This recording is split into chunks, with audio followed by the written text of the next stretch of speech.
back, everybody. This is another episode of the Exodus Project Academy. I'm here with my good friend Yehuda Yisrael, and we are going to discuss, I don't want to necessarily say an interesting topic, but a topic that I hear coming up quite often of late. The idea that Jesus was pre-incarnated as an angel throughout the Hebrew Bible. It's something that both of us have been hearing a lot. He likes to call it the great Jesus angel hunt, right? Yeah, Um, the great Jesus angel hunt. so, Everywhere there's an anonymous angel, it's bound to be a Jesus angel, even though it right, never says that, but right, you know. exactly.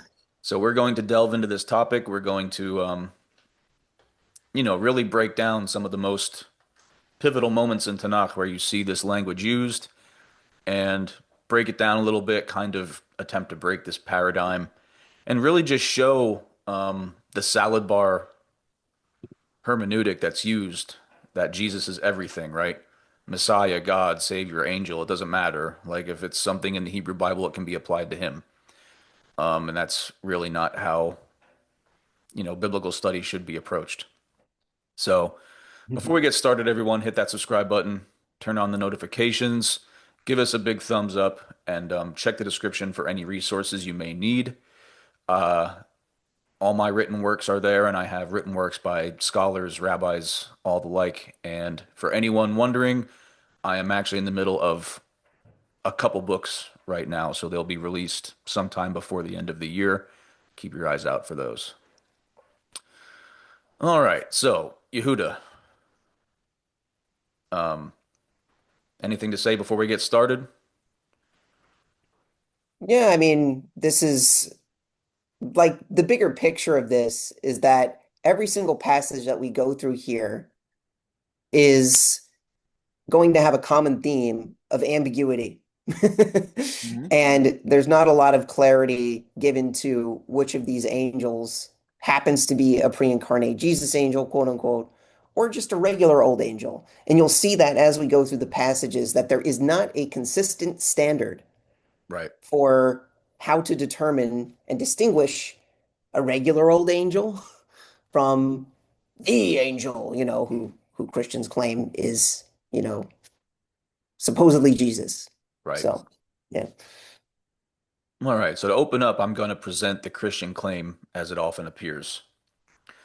Um, So this theology that the angel of the Lord in the Hebrew Bible is a pre-incarnate appearance of Jesus is a central argument, and the main point they really adhere to is that this angel accepts worship, something ordinary angels don't would normally refuse, right? They understand it's an exclusive angel, the angel of the Lord, and because this angel receives worship, it must be divine.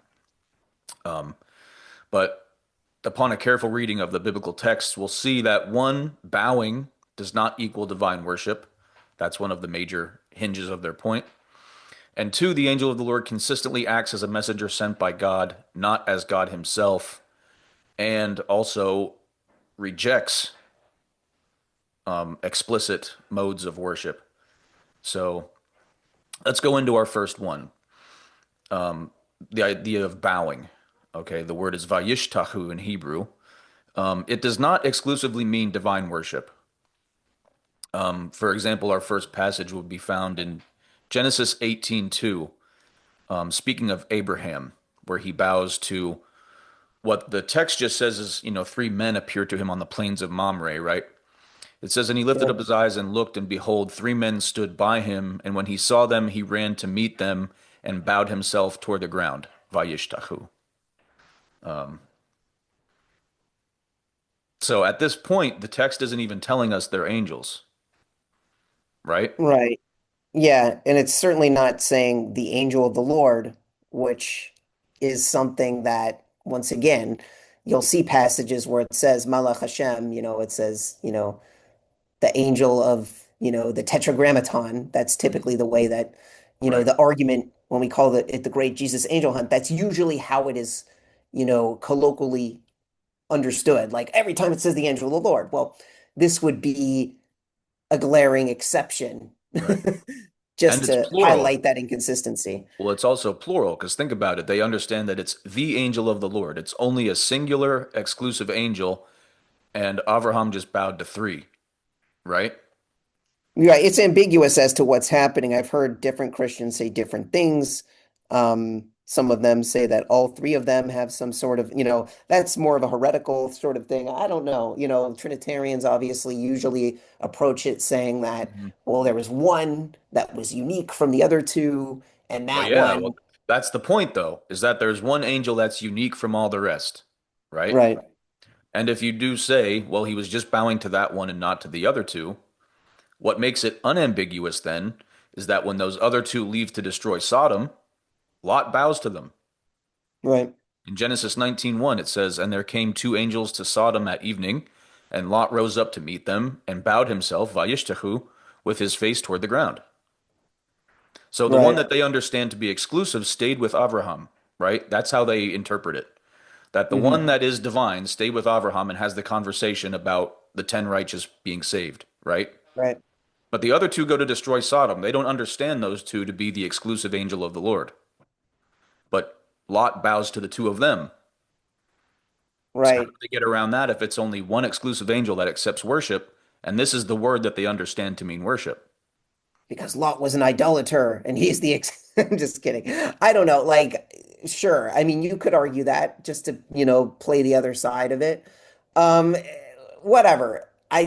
But the point still stands that this action of bowing, Hmm. and we're going to get to further examples, right? I'm just thinking about what Christians would use as a counter argument, and they might say, well, of course, he's an idolater, so he would bow to them. But when you Okay. look at other examples, Well, I'm going to play devil's you know, advocate and say, was Jacob an idolater? well, in that case, yeah, so let's go to the verse that you're referring to. Yeah. I mean, real quick, just answer the question. Was Jacob an idolater? Is that Well, something of that, course not. if I you're don't think playing a the Christian Christian, would, would they argue that? yeah, Would they say, well, Jacob's an idolater? I Because don't think they could. I I think don't that think would they could be either. Because in that wouldn't be Genesis wise for 33, them to do. 3, yeah, it wouldn't be wise for them because they Mm. understand that, I mean, they don't necessarily give him a good rap, right? Because of the, taking the birthright thing. But I don't believe that they could say he's an idolater. I don't think they would ever go that. They might say he's a supplanter and tricky, but I don't think they'd go as far as to saying that he worships idols or was, an idolater bowing to the incorrect thing because he had the incorrect notions. Right, But in Genesis 33:3, we see that Jacob does this same thing and not to a divine individual, right? It says, and he right, passed before them, meaning Jacob, and he, Jacob, passed before them and bowed himself vayishtahu to the ground 7 times until he came near to his brother Esav. So unless Esav is divine, this this word can't be exclusive for divine worship. right. Yeah, that puts them in a really difficult position. So if you're a Christian, I don't know. I guess you're going to have to argue Chas v'shalom lahavdil that Yaakov Avinu, Jacob, our forefather, Hmm. would be an idolater. Well, if you want to hang your hat on, V'yishtecho being exclusive to divine worship, that's the only option you have here. Hmm. Right, especially when you find in that, in the same book that the language used in the English is that it says God hated Esav. I mean, Right. how do you get around this? If this is as you said, the point you're going to hang your hat on, the word you're going to hang your hat on in Hebrew, because I don't know if they use it because they're just appealing to other English speaking Christians that have no idea how Hebrew operates, right? Mhm.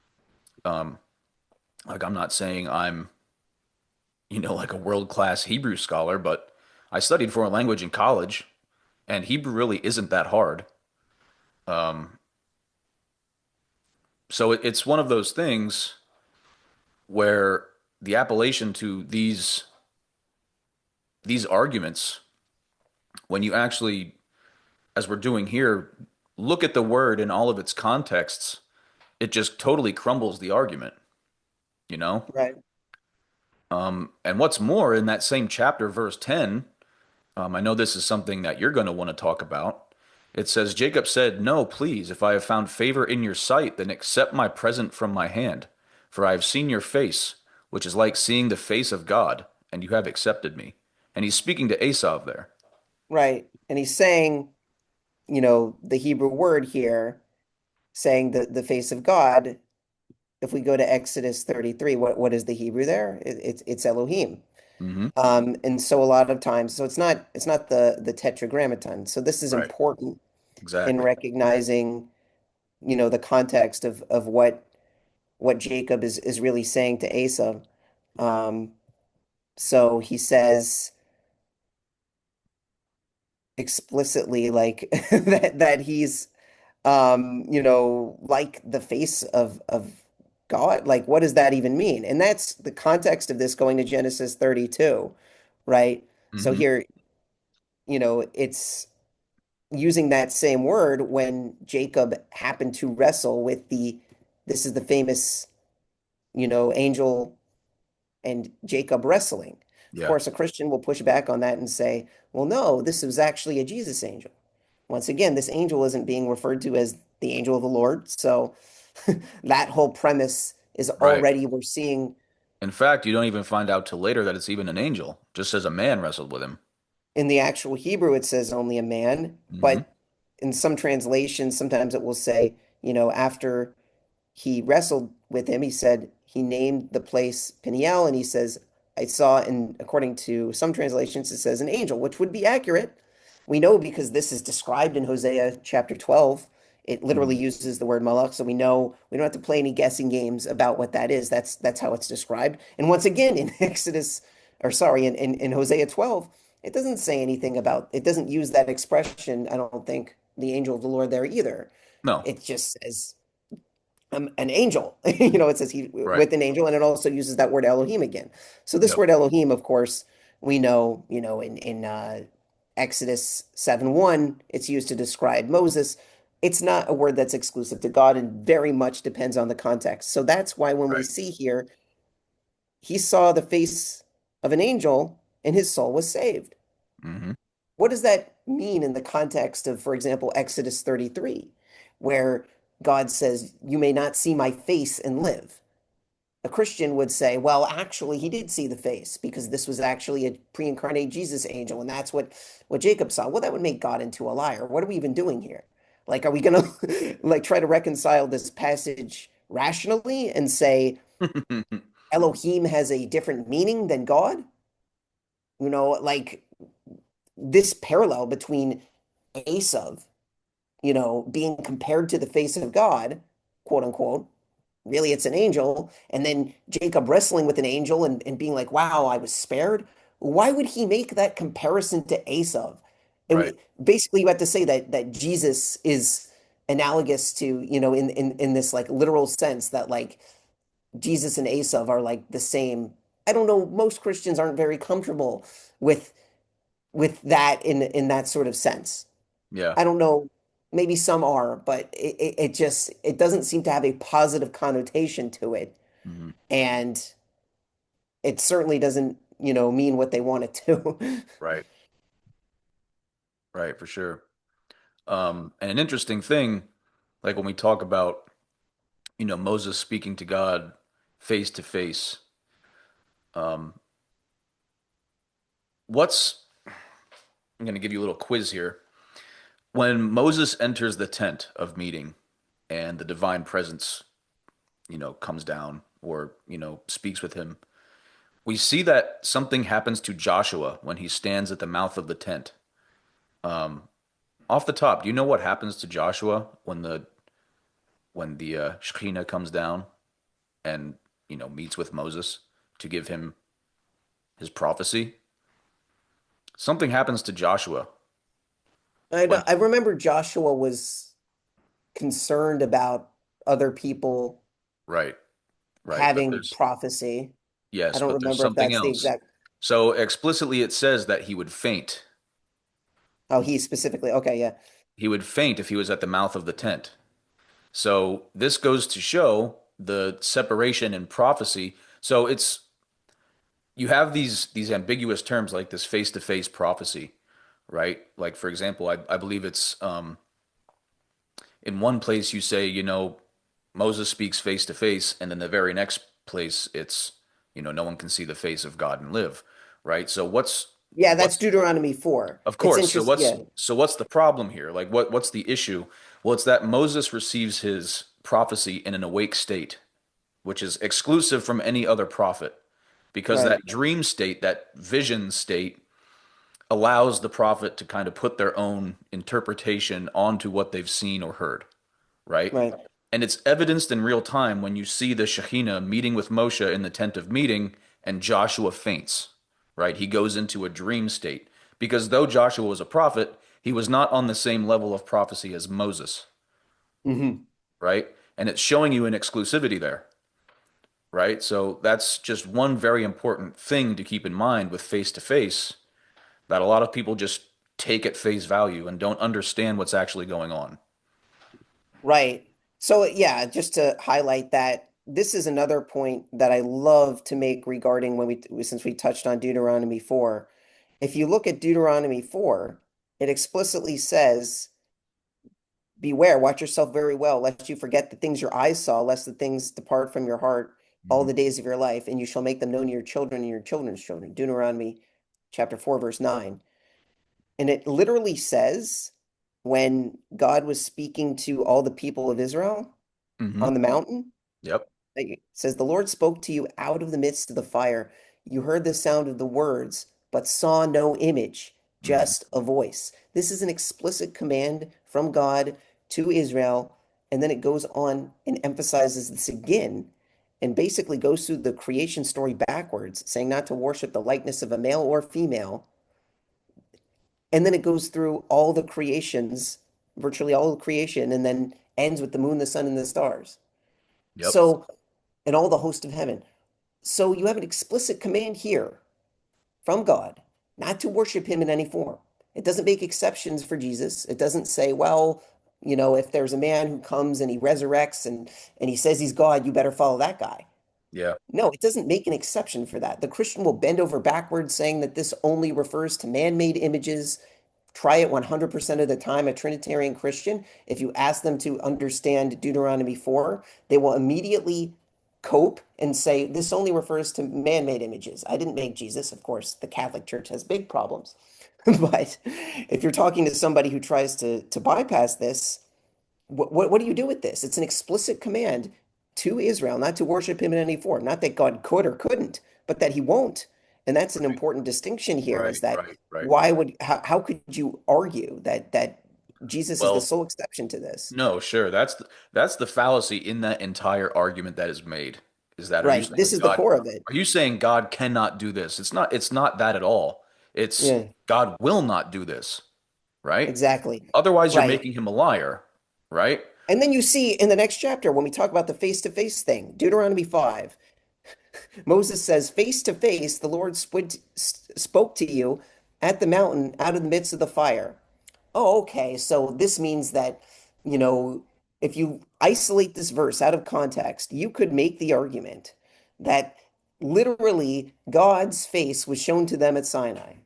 But we know we just went to Deuteronomy 4, it said, you saw no image. So this is really a microcosm of the great Jesus angel hunt, right? That they will isolate a verse and say, I thought God didn't have a face. Right. I thought you were saying that God, if only God can do this, only God can forgive sin, or only God can and they keep isolating a verse and saying, oh, but this is exclusive to God. Only Hmm. God can resurrect people from the dead. Only God can forgive sin. And it always goes back to this contextual abuse of an anonymous angel in the Tanakh.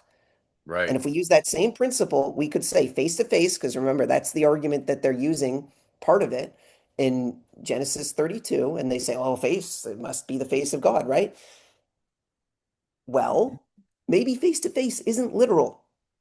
Maybe it means something else. Well, of course, because uh, if you read the Hebrew in Numbers 12:8, right, the interaction between his sister Miriam and him, right? Where Miriam says, we were there too. There are more prophets than just Moses, right? And what does God say?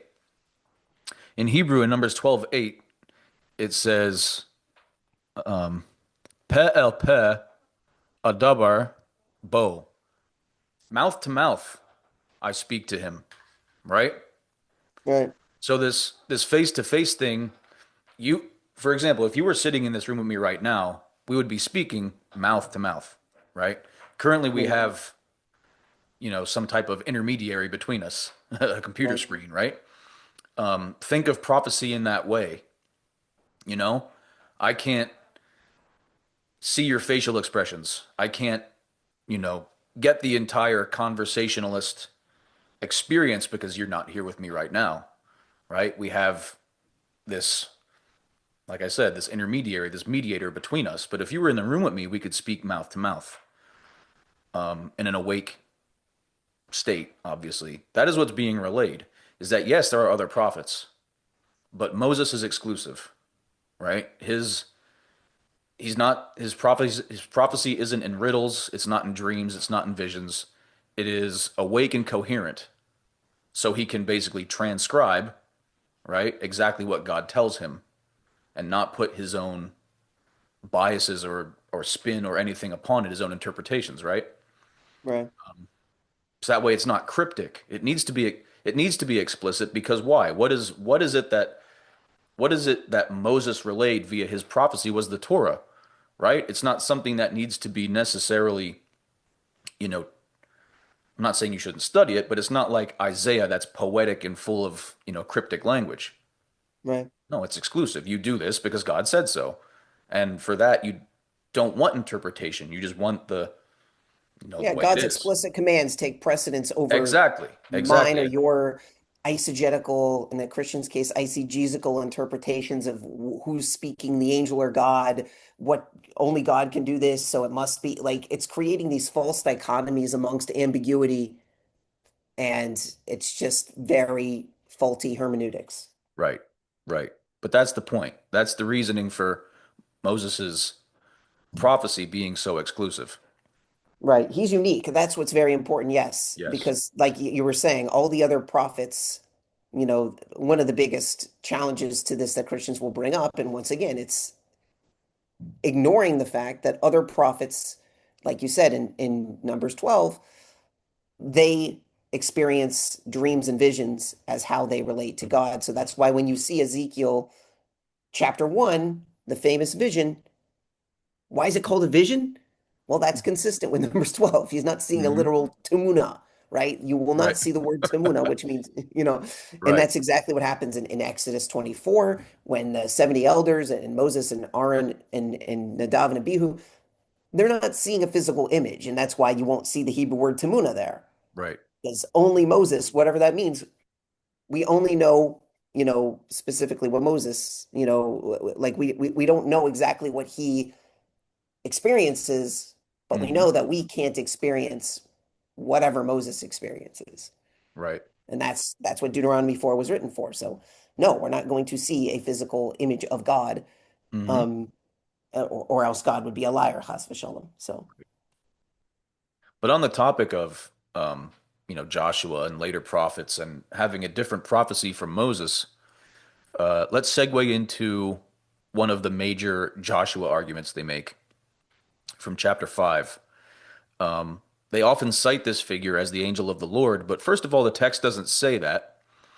But this is really like their go-to to show that this angel accepts worship, therefore it must be divine.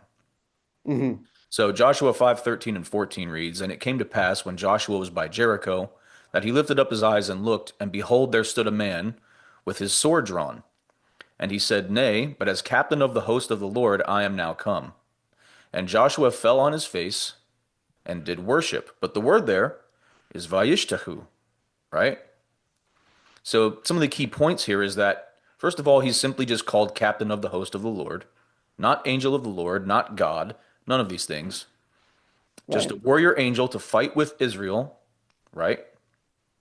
And Joshua's bowing is consistent with cultural honor, not necessarily divine worship, which we've seen in the last three examples in Genesis 33, 19, and 18, right? Right. I'm fairly certain that when Abraham bowed, he did not know they were angels. Otherwise, why did he bring out food for them, right? Because it just says they were men, you know? So it's just a cultural act of deference, you know? So I think even using the word worship there is faulty because you see Yeah, it for sure. Well, you there see is it. no there. Go This ahead. once again, and this is something that Christians try to exploit. We should, we can mention this just to, if you mentioned it earlier, I apologize, but we should have, this cannot be understated or overstated rather. Um, the word worship in English, there is no word in Hebrew that exclusively refers to divine worship. It's always contextual. And Yes. so Hmm. that's that's really part of the problem is that Christians will assume, whether it be in Aramaic or Hebrew or whatever language, they will try to make an argument that, well, it uses the word plach, or that must be divine worship. No, it's not used that way. It's contextual based on, what the situation is. So this is, another example of that. Right. So on the topic of you just mentioned very very brilliantly that it is always a contextual issue, but there is something that's unambiguously worship, right? And that's if you offer a sacrifice. So in the case of Manoach in Judges 13, verses 15 and 16, we see, and Manoah said to the angel of the Lord, okay, here it's explicit, I will offer a burnt offering. Now, anyone who needs the context here, this is when the angel comes and, gives him the good news that he'll be having a son, right? Samson. And the angel of the Lord said, if you will offer a burnt offering, you must offer it only unto the Lord.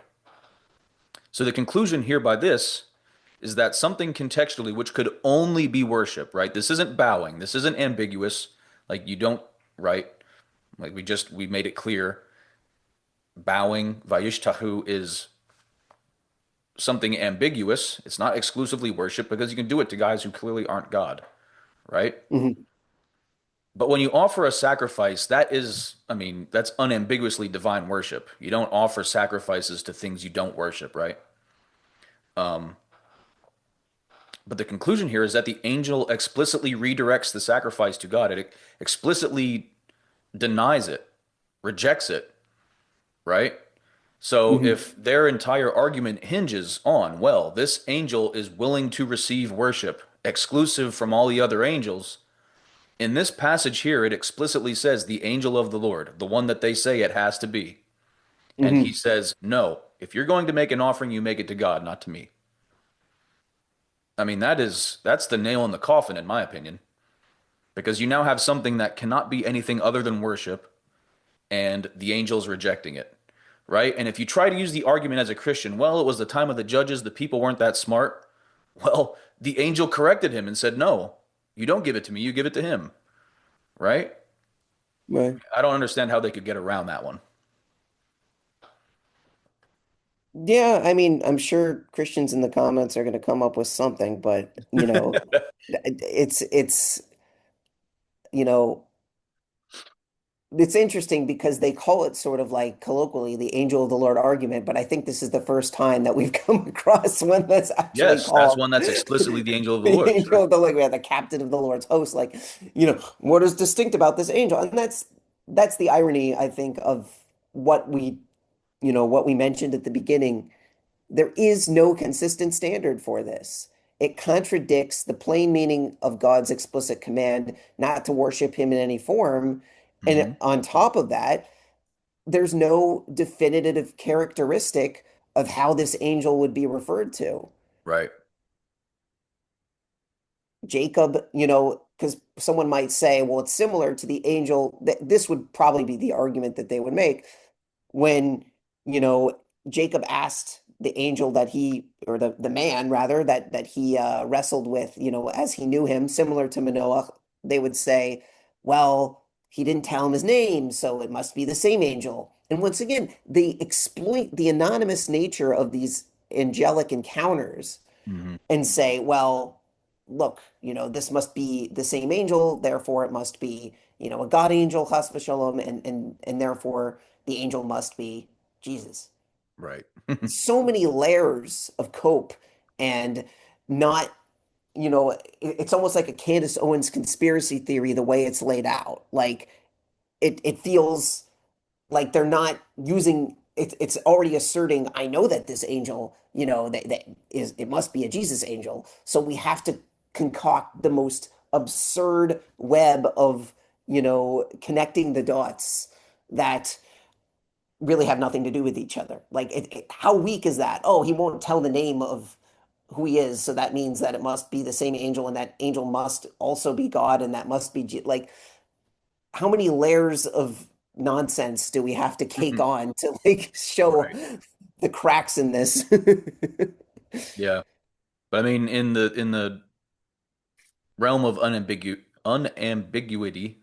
I think this is probably, one of the go-to passages for explicit angel of the Lord and rejecting worship.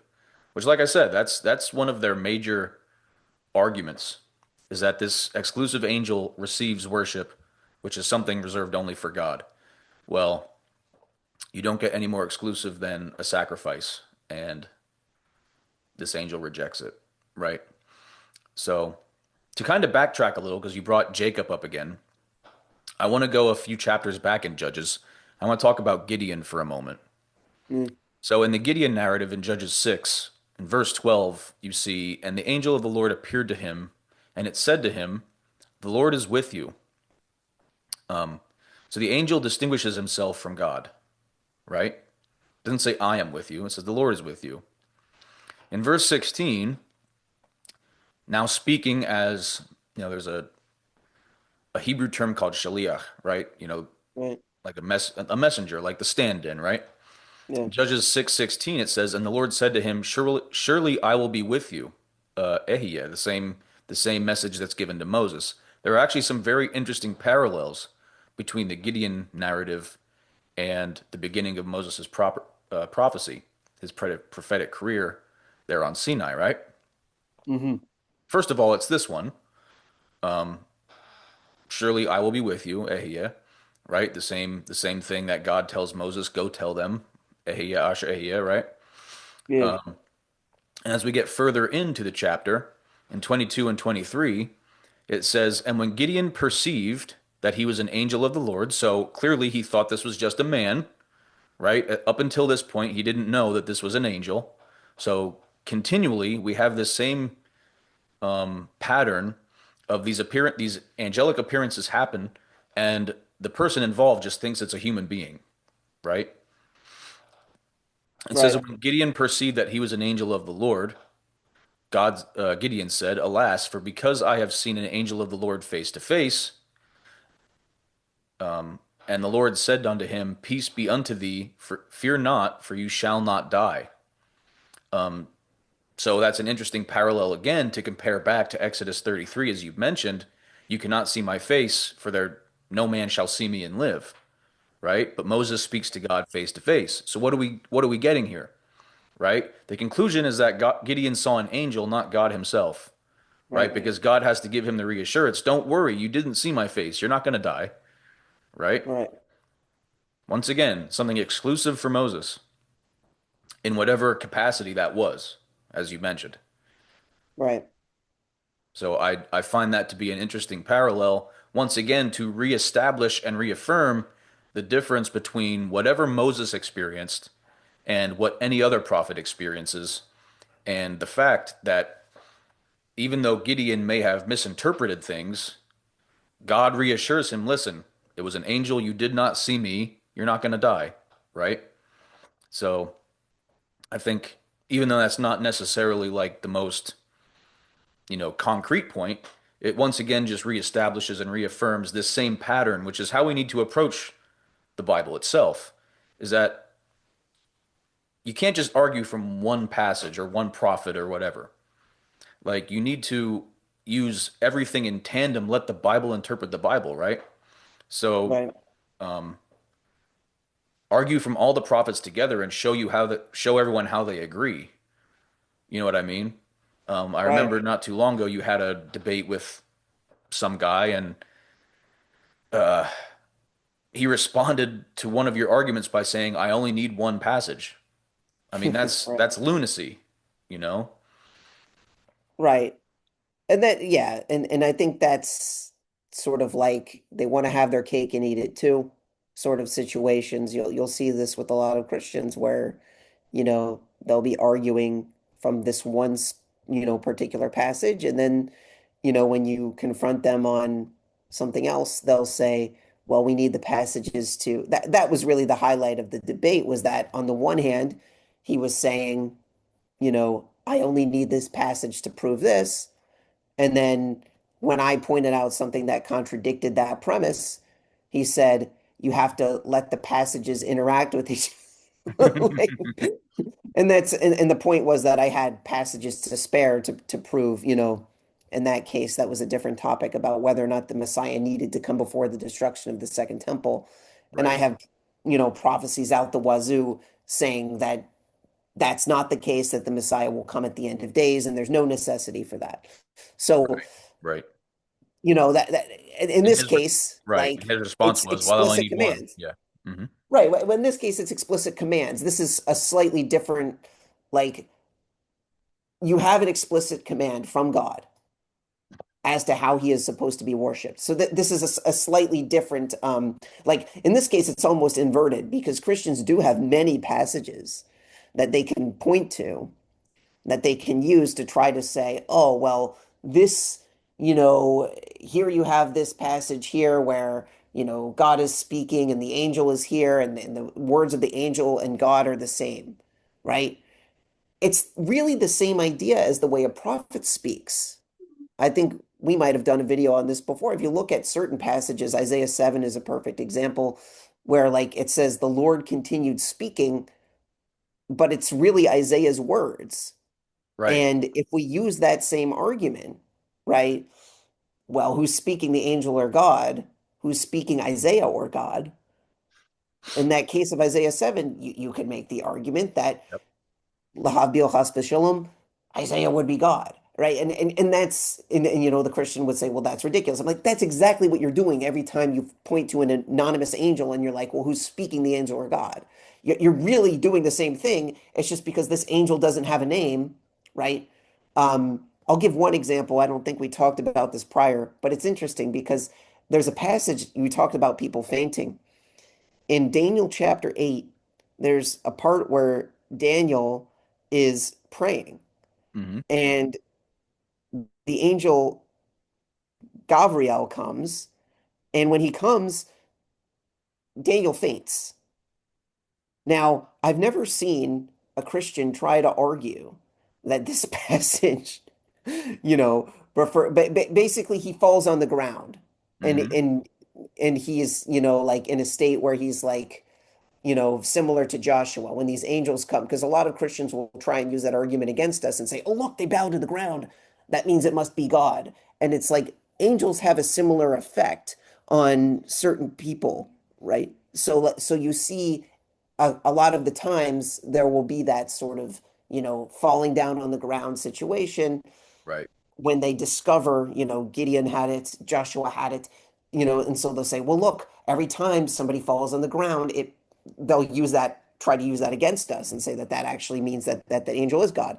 But you see in, in Daniel chapter 8 that he falls on the ground, but I've never seen a Christian use this as a pre-incarnate Jesus passage. Why? Because the angel's named Gabriel. They can't make the argument because there's no anonymous. So you see, once again, if they want to say every time someone falls on the ground, when they discover it's an angel, that must be a Jesus angel, then once again, they have no consistent standard because the same thing happens when a named angel, Gabriel, Right. makes Daniel fall on the ground. Yep. So no consistent standards for For sure. Christians finding these angels. Right. I think the next most important point we need to really delve into is how the angel is sent by God. not God. And we have explicit passages of this using the angel of the Lord vernacular. We have parallel passages from Second Samuel and First Chronicles. For any viewer who might not know, those books often run concurrent to one another. Like you'll find a lot of the same stories, maybe just with a little bit different wording. But in Second Samuel 24:16 and First Chronicles 21:15, we find, and when the angel stretched out his hand upon Jerusalem to destroy it, the Lord repented him of the evil, and said to the angel, It is enough, stay now thine hand. And the angel of the Lord was by the threshing floor of Araunah the Jebusite. That's Second Samuel 24. And in First Chronicles 21, we see, And God sent an angel unto Jerusalem to destroy it. God sent. And he relented from the calamity. And he said to the angel who was working destruction, It is enough. Now stay your hand. And the angel of the Lord was standing by the threshing floor of Ornan the Jebusite.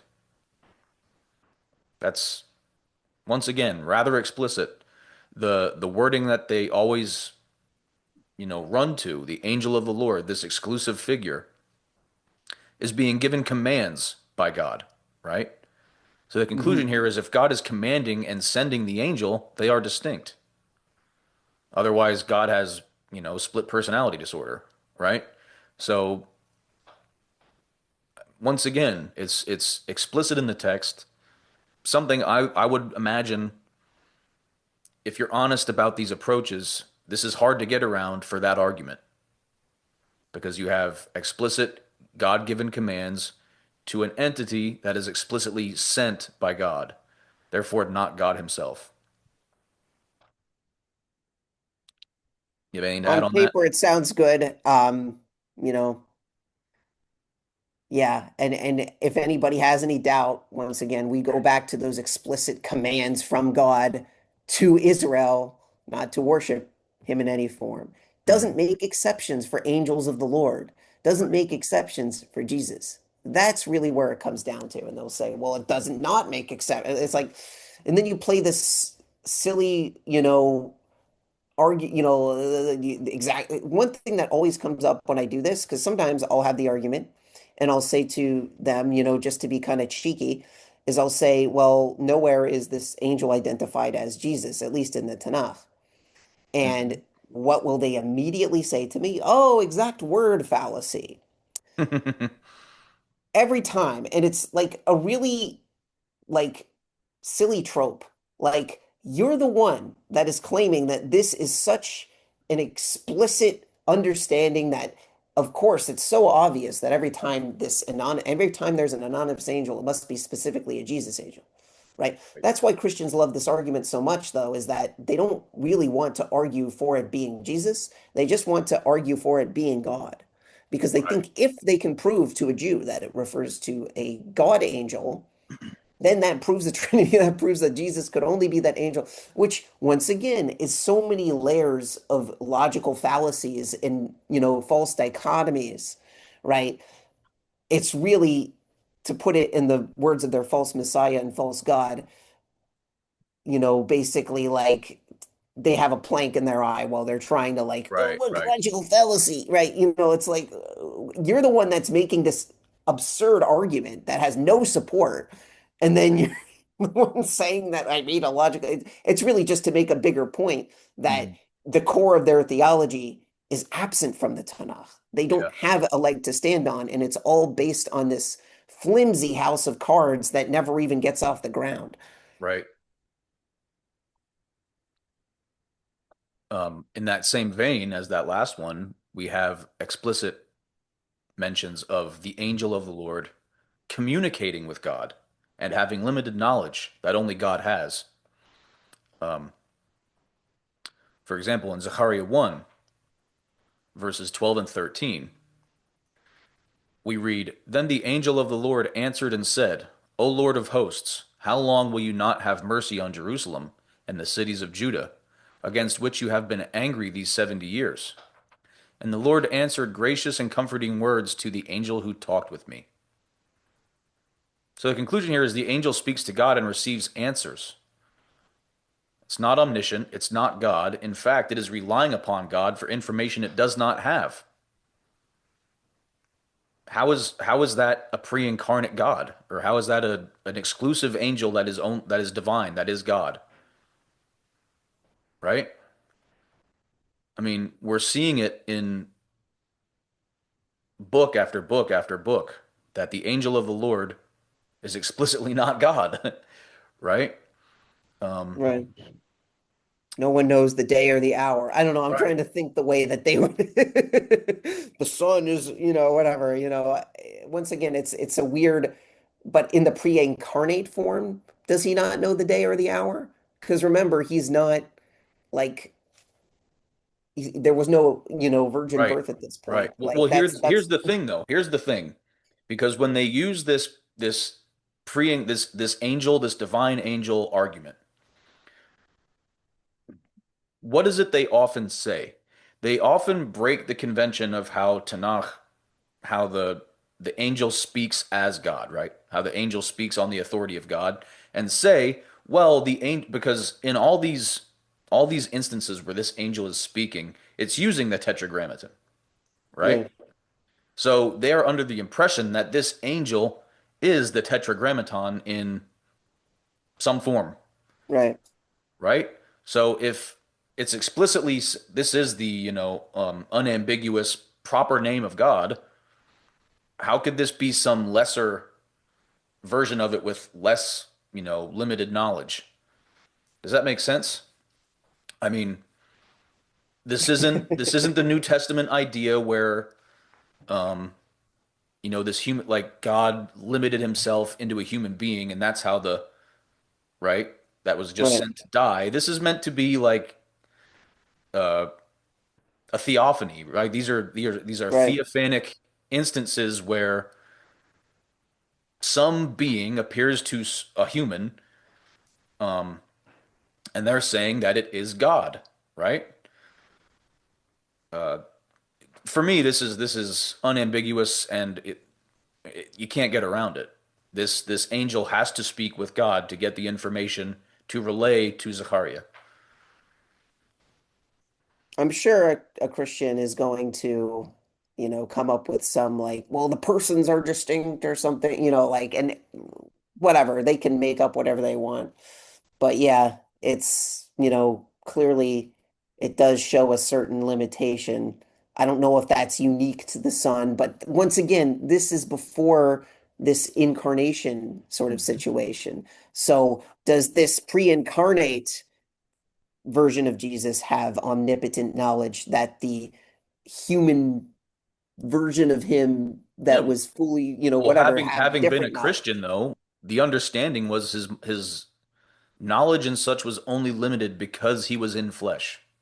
Exactly. So this is prior to that. So that's, Yes, of yeah, course. exactly. Yeah, right. So we're making a distinction, at least you would have to, because this is pre-incarnation. Yeah. So he would have, in theory, more knowledge, yet he seems to be just as limited. So like, what is, I don't know. It just seems like an insane cope for them to say, well, he always had that limited knowledge because he's a distinct person of the Trinity that always has that limited knowledge. Hmm. So he's sitting, at the, according to them, he's sitting in heaven somewhere and he doesn't know the day or the hour and he's just twiddling his fun, his thumbs like, Yeah, but when you let's see what use their happens. argument against them, that they say that this angel is like says, I am the Lord, right? Uses the proper name of God. Even in a Trinitarian sense, that name is exclusive to the Father, right? Like they say there's only one name I under don't heaven by know. which you'll be I saved. used to think that, and then No, when they you say start there's only looking one at, name under heaven by which you'll be saved, and that's the name Jesus Christ, Okay, yeah, right? it's So, yeah, I mean, let's be real here. There are 40,000 different denominations, right. I'm but not going to pretend like I understand it because I don't think anybody I does don't because think it doesn't make anybody does sense. realistically. But we're talking pre-incarnation here, Right. right? So, Yeah. like I said, it's unambiguous. You're finding all these instances, and it's funny because the ones they appeal to, and maybe it's on purpose, but the ones they appeal to, it never says the angel of the Lord. Very rarely. right. Because it's As we've funny then seen.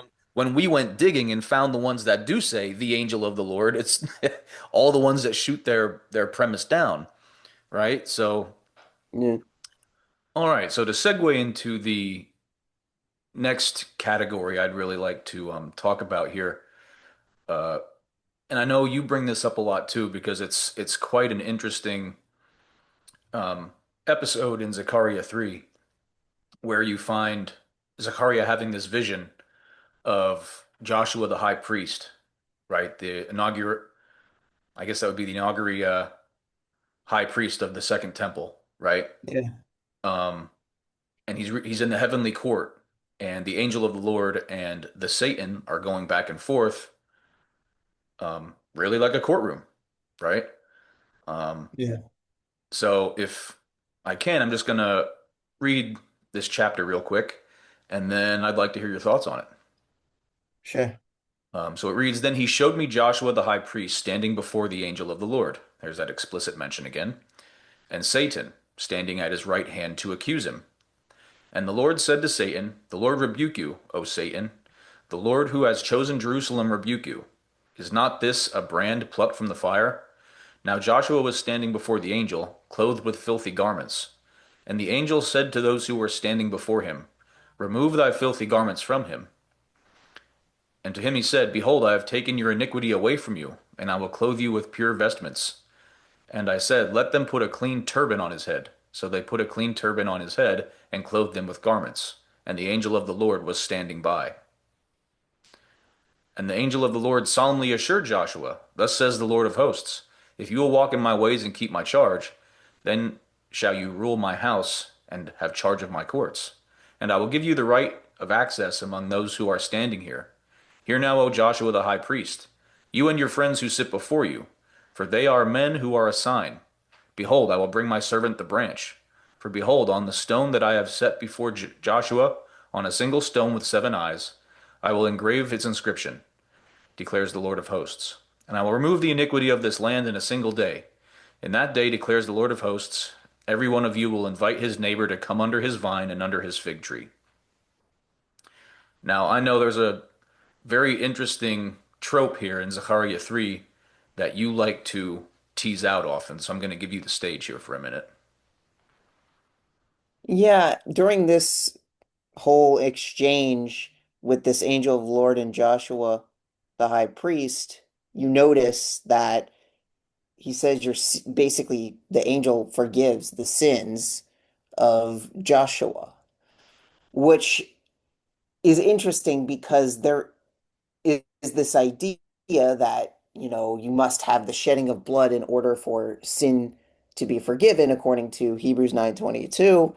And I just find it fascinating that this is sort of like the whole thing that Christians tie Jesus' death to, Mhm. yet this angel of the Lord, who, if we rewind back to Exodus 23, where, you know, the angel of the Lord is first introduced, Christians will emphasize that, obviously they believe this is the same angel. I don't necessarily have a problem with that, but if we assume that, when you look at Exodus 23 and this angel is introduced, it says, He will not forgive your sin. But then you see the angel of the Lord here, and what is he doing? Forgiving sin. Mhm. So even if we're going to, I don't necessarily have a problem with this being that same angel. What's interesting, though, is that the angel is doing something different than what the Christians are trying to argue that the angel does, and that this is some sort of exclusive feature that only God can do. Of course, God can forgive sin and is the only one who ultimately does forgive sin. But we see that angels, who are, as we discussed earlier, through the passages of them working as emissaries and messengers, Mhm. they can, you can have this chicken or the egg argument about what's happening here. Of course, we know that only God forgives sin ultimately. But if a messenger is coming and saying your sin is forgiven, and I'm a messenger of God, right? You can talk about the first causation or whatever. There's no reason, and this is where the Christian messes up and creates this silly theology that isn't validated by the Tanakh, is they say, well, because this angel is delivering this message, this means that the angel is synonymous with the action, and therefore this action is the only can be defined through God. Therefore, logically, they will come to the conclusion that the angel must be chas v'shalom God. Right. And clearly that's not what is happening here. Right. Exactly. He's not God. I mean, It's sure, just you have the yeah. set roles, right? You have the judge who is God, of course, just like in any court.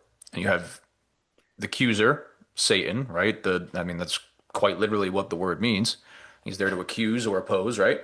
And then of course you have the angel or the defender who rebukes the harsh judgments, the blandishments brought forth by the Satan, and reassures Joshua that no, you are the one who will serve as the high priest for this time, And right? I just had another thought about this. I don't know if I've ever articulated this before, but like later on in the passage, they say that the branch, the Hmm. tzemach that is mentioned, they claim that's Jesus. Of course, I've made plenty of videos myself. You may have Hmm. also, Of course. where we describe that the branch in the very next chapter with the seven roving eyes. I even did a debate against Courtney Smith where I checkmate show her no way around it that this branch must be associated with Zerubbabel in the immediate context when it mentions Hmm. those seven roving eyes and the building, the foundation stone.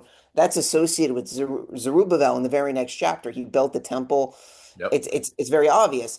But another thing that's interesting is that the angel of the Lord is giving this message, right?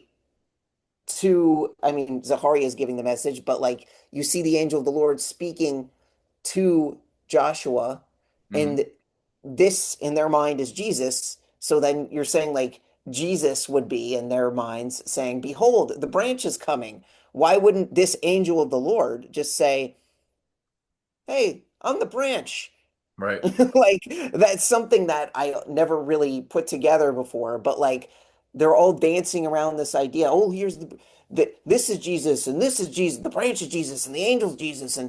the priest is Jesus and like even his name is Jesus.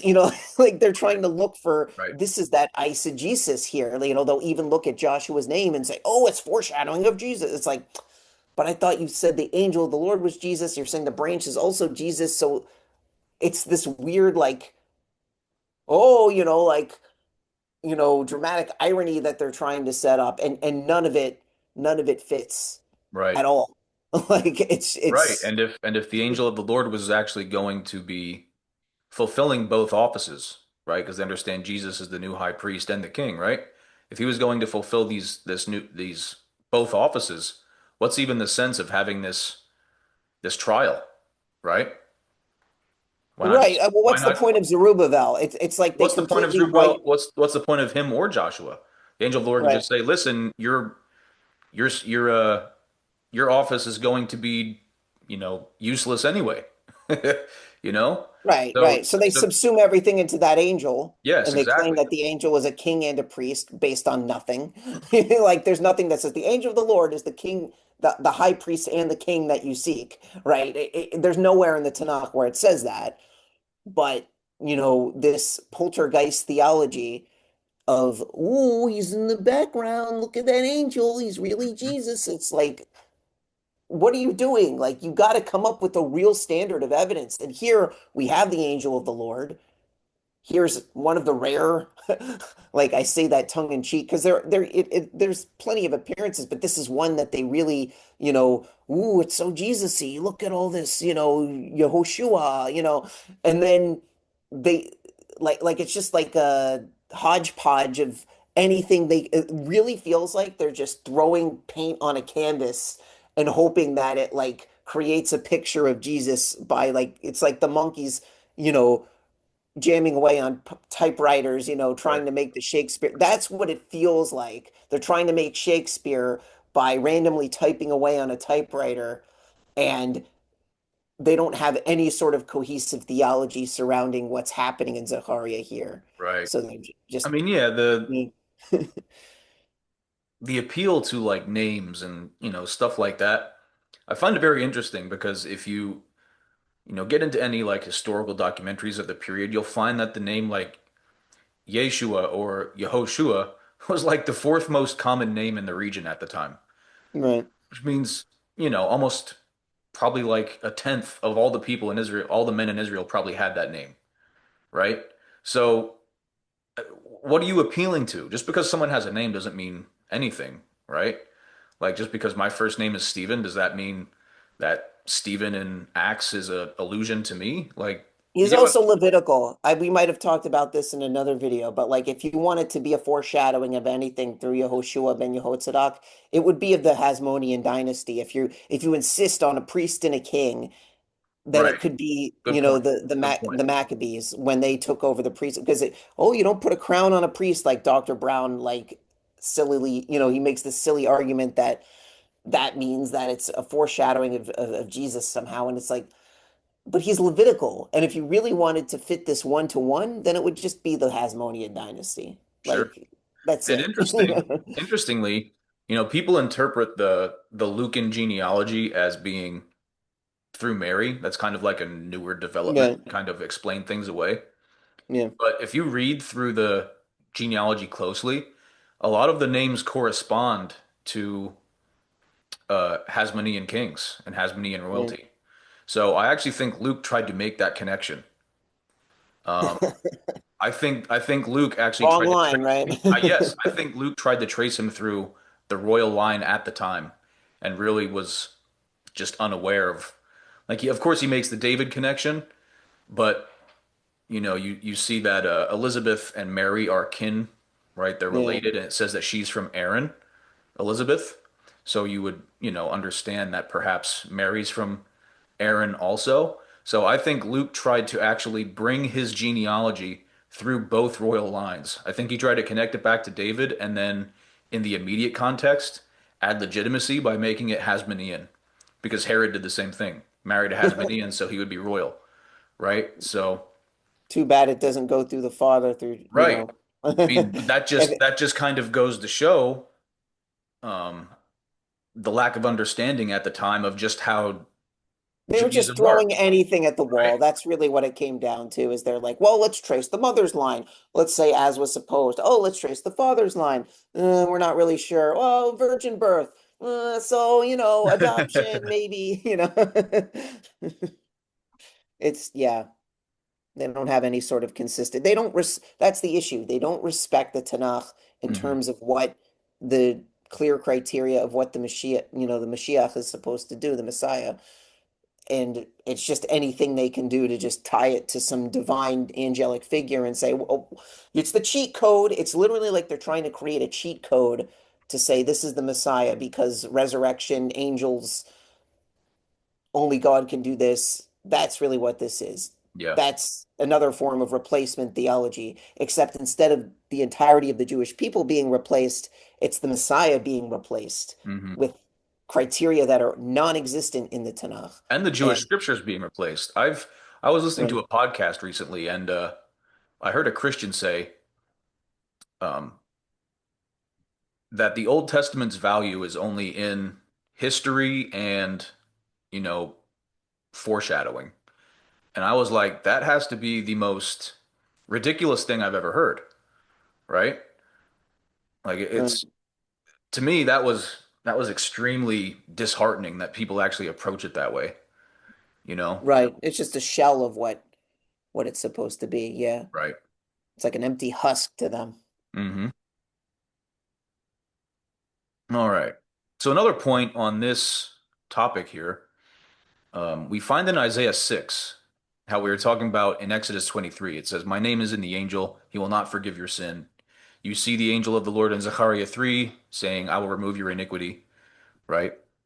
Um, so something interesting in Isaiah 6, and I know that you like to talk about this quite often as well. Um, in verse 2, it reads, "Above him stood the seraphim. Each had 6 wings. With 2 he covered his face, and with 2 he covered his feet, And with two he flew. And one he called to the other and said, Holy, holy, holy is the Lord of hosts, and the whole earth is full of his glory. And the foundations of the thresholds shook at the voice of him who called. And the house was filled with smoke, and I said, Woe is me, for I am lost, for I am a man of unclean lips.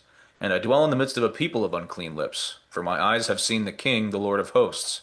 Then one of the seraphim flew to me. This is the focal point here, having in his hand a burning coal that had taken with tongs from the altar. And he touched my mouth and said, Behold, this has touched your lips, your guilt is taken away, and your sin is atoned for. Yeah, so once again, we have the same setup where you have, well, here's the difference. It's not called the angel of the Lord. Hmm. It says one of the seraphim. Right.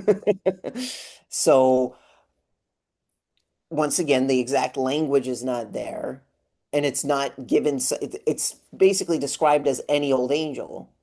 Hmm. Yet it has that unique ability that only God can do Hmm. of forgiving sin or getting rid of iniquity. So it has the Right. same properties in terms of its abilities of forgiving sin, which apparently Right. Christians claim is unique to the angel of the Lord. Right, right. That's where the argument that they bring falls apart, is that they present this exclusivity to this one angel.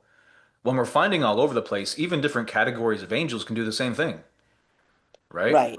And the more logical way to explain that, rather than saying, well, if these angels can do that, then that means they're all gods in the flesh or something, which, or God, Christians might try to argue, oh, well, that makes God into a liar because only God can forgive. And it's like, no, you can use more of a, parsimony, Occam's razor approach. I think I finally learned how to pronounce that. You're I right. kept saying Occam's razor. Anyway, the point is that the simplest explanation would just be God, of course, ultimately forgives sin, but these angels are acting through God. Not that does not mean that they are synonymous with God. It's the same way a prophet can speak for God, the Right, same way a prophet can resurrect the dead through God, you know, giving that power, the ability, to that prophet. right. That's all that is happening. And it's so simple of an explanation, For but sure. Christians create these false dichotomies, false ideas of only God can do this, so therefore, and they'll come up with syllogisms that are faulty from the get-go Hmm. and all sorts of logical fallacies and pass it off as though it's some sort of logical, consistent narrative that Right, exegetically fits together with a nice, neat bow tied around it. And it's the exact opposite. It sure. is literally a house of cards with no solid foundation that crumbles the second you even look at it. That is how horrid this construction Frankenstein abomination of it just makes no sense the way Right. Christians understand this angel of the Lord.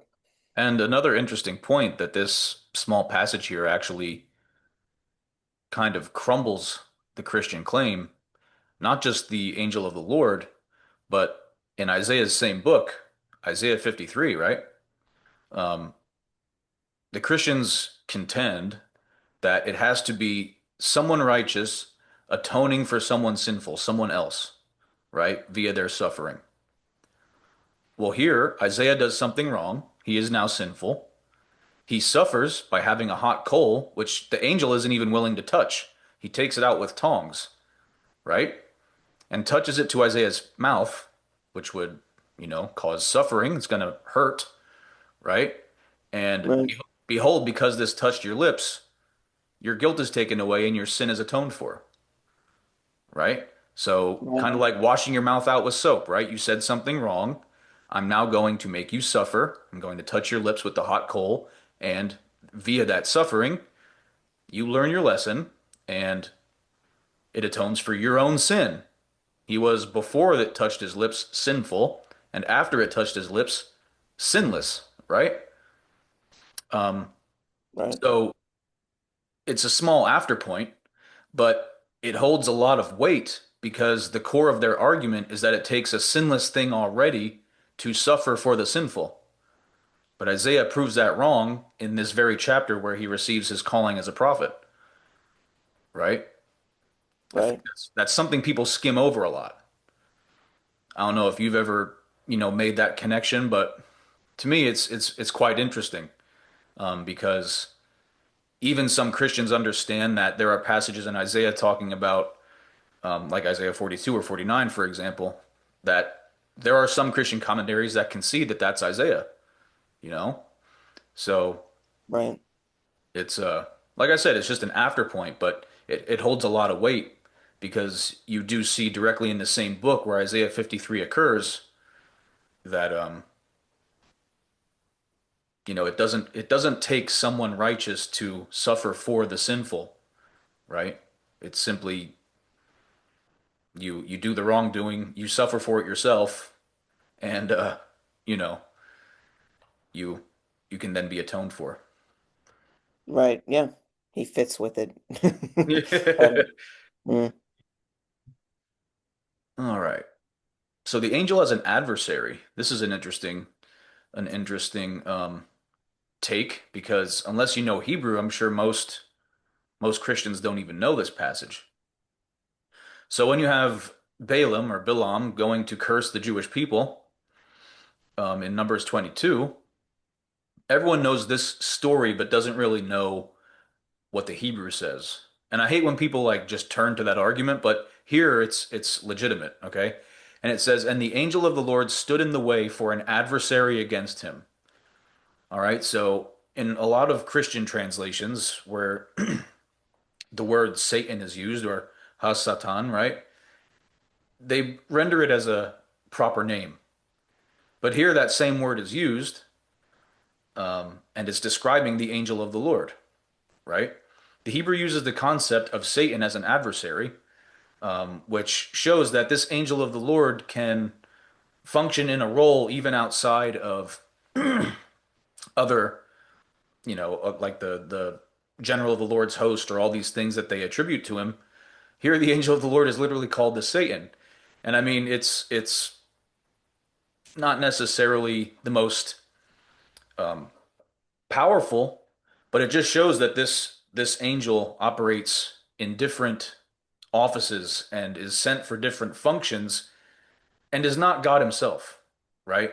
So it's kind of just an right. echo of other points that this angel is used as a messenger or an agent. Um, and Yeah, that has a different role that's excuse me. not necessarily, yeah, exclusive to, yeah, it's an interesting side point, sure. Yeah. Yeah, yeah, it's not something we're going to hang our hats on, but um, if anything, I think the takeaway from that is to the audience, just learn a little bit of Hebrew, right? Because if you told a Christian that the angel of the Lord is Satan, they look at you like you're crazy, right? Right.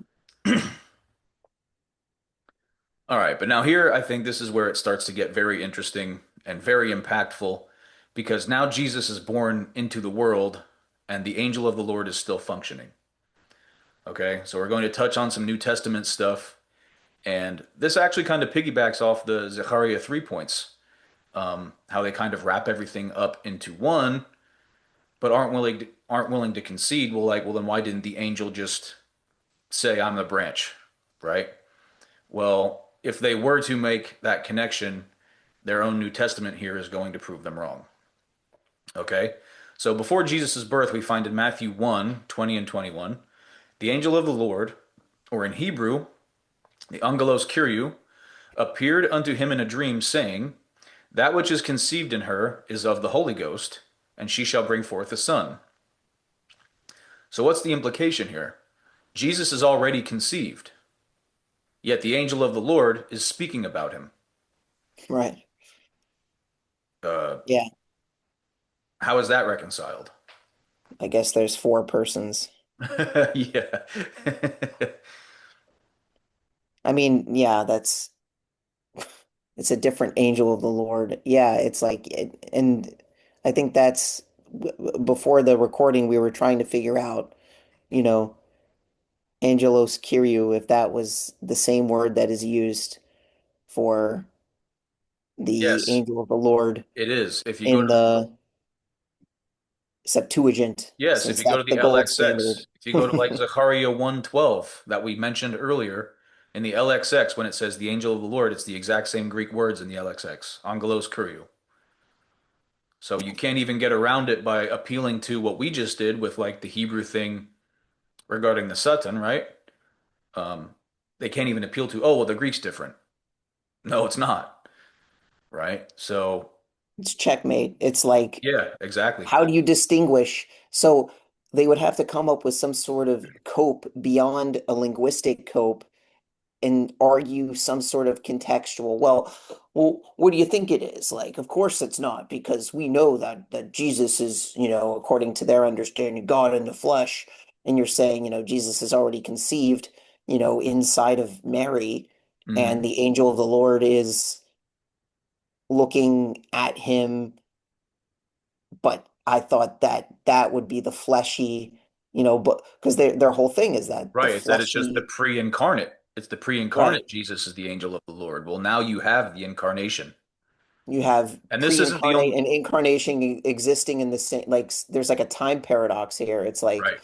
somebody, it's like one of those video games or movies where like there's like two timelines and it's like what? Yeah, right. Quantum Like leap. and Yeah. basically they're going to have to whoever made the New Testament is going to have to retcon this because we discovered a plot hole. So if you guys are watching, wherever you are, I don't know if you're in heaven, in hell, or somewhere, like you can retcon this part because we found the plot hole. Two There you go. sons for the Trinitarians.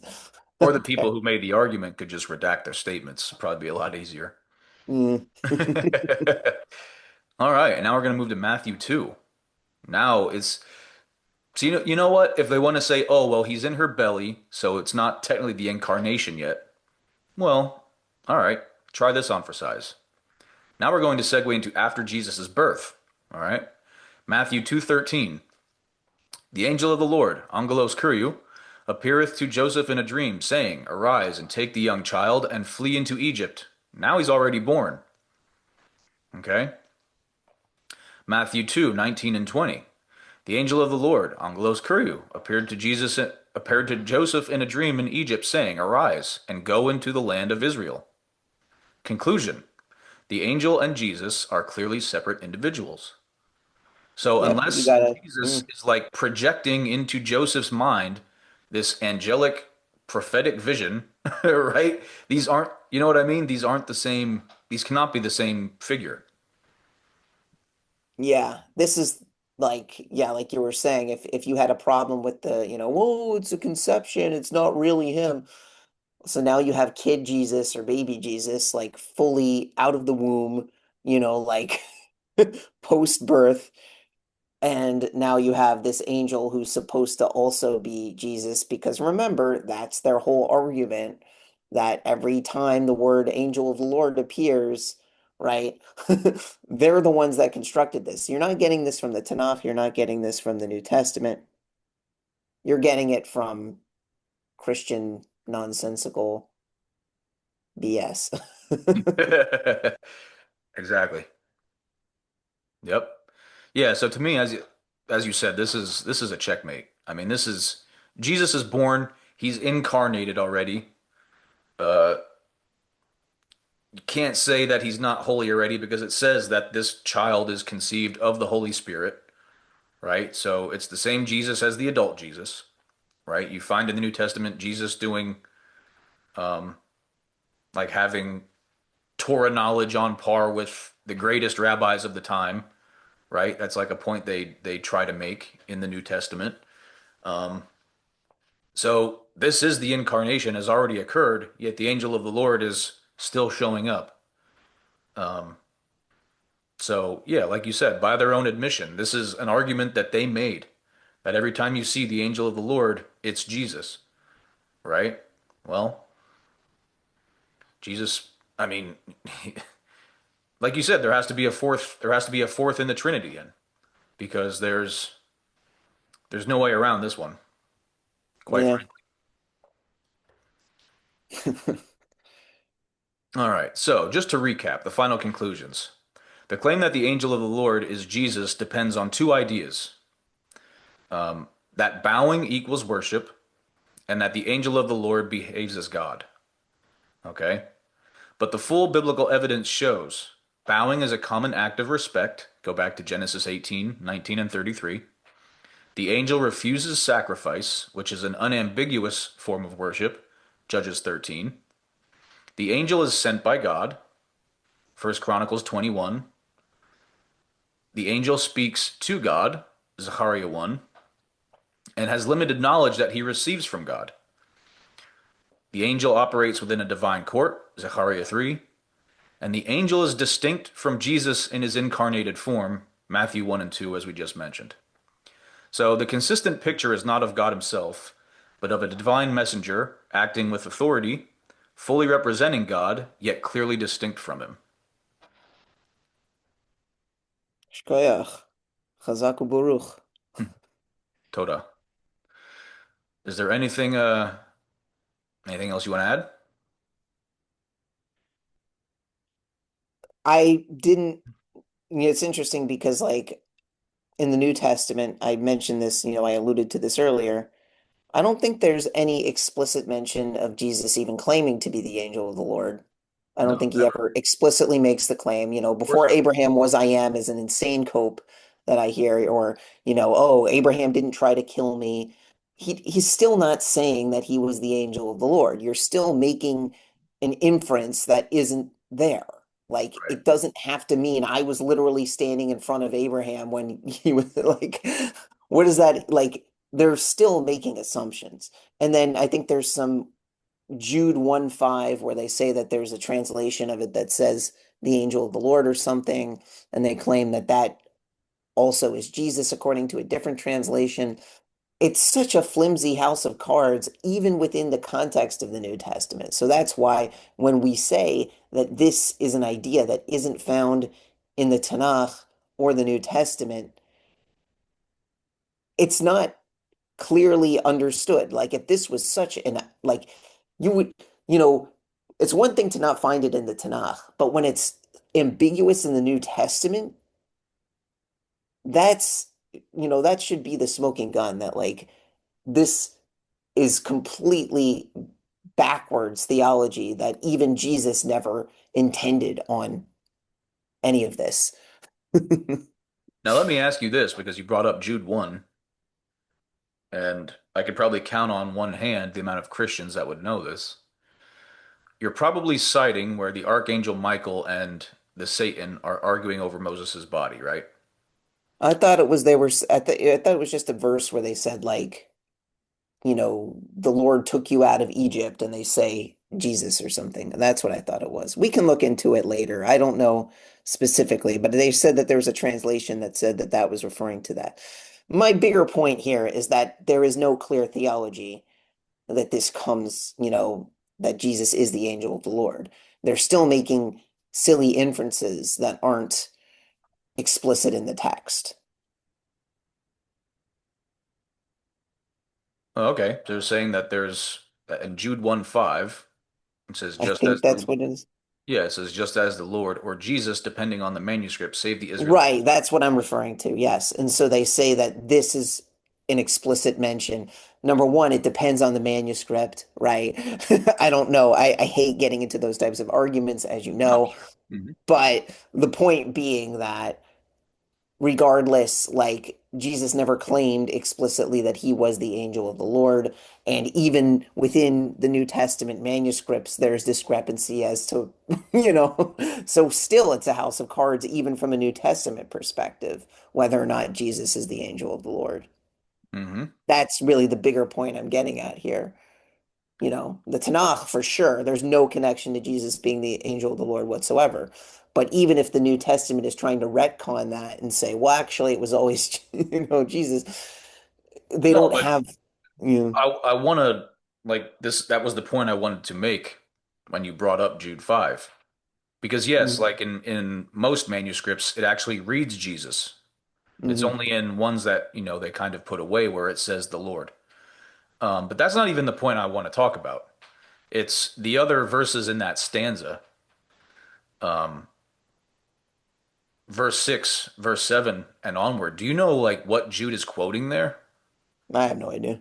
Yeah, and most Christians, like I said, I can count on one hand the amount of Christians that would know what I'm about to say. I don't have the text in front, so I don't know. Yeah. It's Mm. explicitly from the Book of Enoch, Oh, okay. which I don't think any Christian, except maybe the Ethiopian Orthodox, even approach the Book of Enoch as something holy. Right. So that's why I wouldn't know. And and moving forward into like 9, 10, where it's the Archangel Michael and the Satan arguing over Moses' body. Once again, that is Jude quoting directly from a book called The Assumption of Moses. Like I said, I probably only know on one hand five or six Christians that would even know this, right? Hmm. And I can tell you why, because when I was still a minister, I read both of those books. And when I would tell my Christian friends who were also ministers, like, yeah, this is what I'm reading right now, they're like, why would you read that? I'm like, why wouldn't I read it? That might not be a holy book, but Jude quotes it. Hmm. They're like, what? How dare you? You know? So if Jude isn't sola scriptura, right? Um, why should we be? Right. No, Exactly. and Jude is quoting books that by Christian admission are not holy and are not scripture. So Right. at best, Jude is just using midrash here if you want to like, try to take it in that way that Christians like to. Right. Um, but what's interesting is Jude does not equate Jesus with the angel. Jude equates Jesus with God, right? Right. In verse 5. And also in a few verses earlier, verse 4, the very verse before that, um, who pervert the grace of our God into sensuality and deny our only master and Lord Jesus, Right. right? So Lord and Jesus to Jude are going hand in hand. Right. Um, was Jude written by Jude? I mean, it's very different than James, so it's kind of hard to say whether he did or not. Um, Right. the Epistle of James is very Jewish, actually. The Epistle of Jude is extremely apocalyptic, very Enochian. They're almost like night and day. So, like I said, Right. it's when it comes to authorship, how can we really know? But this is attributed to Jesus's brother, his human brother, right? And he's quoting very Jewish apocalyptic sources that, as far as I know, most veins of Judaism reject most of it, and almost all veins of Christianity even reject most of it. So how can they Right. take Jude at face value? You know? Right. Yeah. So yeah. Anyway, yeah, it's been a great discussion. Hope to do this again. But yeah, I think I'm about out of time. But Oh, yeah, for yeah. sure. Well, all Hmm. right. I appreciate you coming on, and everybody, like I said, check Yehudi Israel out. Hit that subscribe button, turn on notifications. We'll see you next time, everyone. Thanks, yeah. Take care.